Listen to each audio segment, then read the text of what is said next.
خدای ورو سوال کړی دی چې یو ماشوم چې مړ شي د بلوغ نه مخکې نو په ده باندې جنازې مونځ لازم دی او که نه او که چا پې نه یې کړی نو بیا به څه کوي الجواب او په دوی باندې به د جنازې مونځ کوي څوک چې د بلوغ نه مخکې مړه شي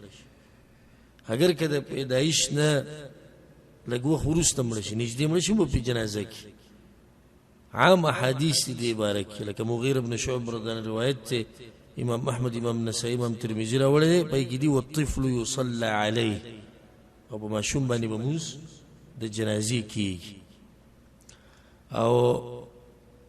سعید بن المسیب رحمه الله وی ما په ابو هريره رضی الله عنه پسې ورځ شاته مونځ کو على صبي لم يعمل خطيئه قط په دې ماشوم باندې د جنازې مونځ کو چې هغه له سره ګناه کړی نه و یعنی ماشوم بالغ شوی لا نه او که چېرته پاتې شي نو وروسته به هم کولی شي په قبر باندې ولو که هېڅ خبره نه جایز دي دلته د فایدې لپاره به مسله د سقط ذکر کو سقط هغه ماشوم چې مړ پیدا شي نو بعض علما وایي چې په دوی باندې جنازه نشته خو د هغوی قول کمزوری وایي جنازه په دې په هغې ونشتي چې اواز یې نه یې کړی چغې نه یې والي او چې کوم ماشوم چغه وواله پیدایش په وخت کې نو په ده باندې جنازه دا به کې خو دا فرق کمزوری جابر رضی الله عنه دغه حدیث دی چې اذا استهل الصبي صلي عليه وورث چې کله ماشوم پیدا کېږي او چغه یې وواله او مړ شو نو په میراث کې به ورته حصه میلاویږي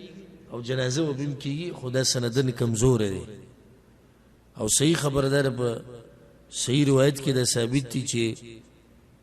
امام ابو داود رحمه الله راوړی دی رسول صلی الله علیه وسلم والسقط یصلی علیه او هغه ماشوم چې مړ پیدا شي په ده باندې به جنازې مونځ کېږي رسول صلی الله علیه وسلم پکې دا فرق نه دی کړی چې چغې والد او که نه یې د والد